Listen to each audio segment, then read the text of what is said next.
প্রতিদিনের চিন্তা ও প্রার্থনা। 21শে জুন দিনের প্রধান চিন্তা।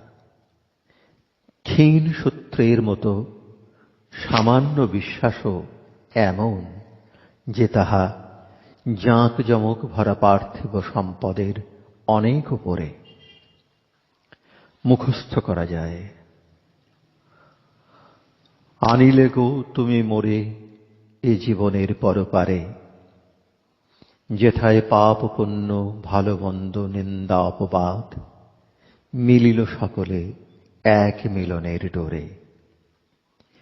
যেথা আলোক আঁধার জীবন মরণ মিশিয়াছে সেই নিত্য সৌম্য মাঝে, দাঁড়াইয়া আমি এই অজানা সাগর তীরে, দেখি এই অনন্ত জীবনের দ্রুত গতিধারা বাক্যহীন বিস্ময়ে সজাগ। উপদেশ।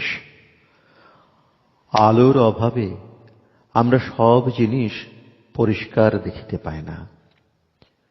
জগতের চাকচিক্য এমন তুচ্ছ যে নিমেষে সে মেঘের মতো উড়িয়া যায়।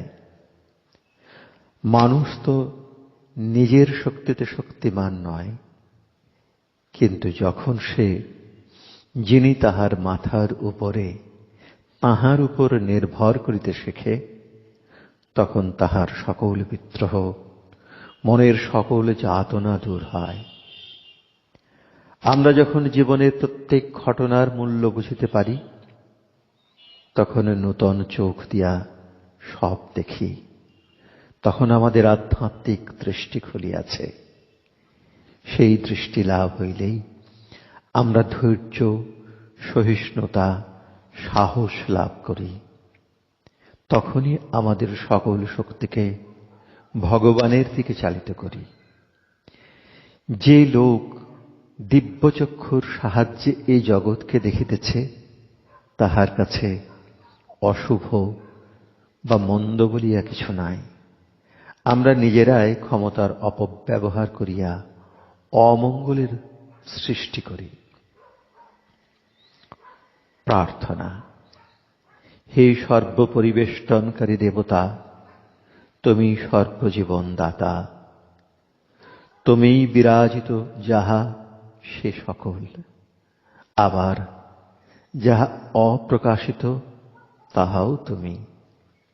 তুমি অন্তরে, তুমি বাহিরে।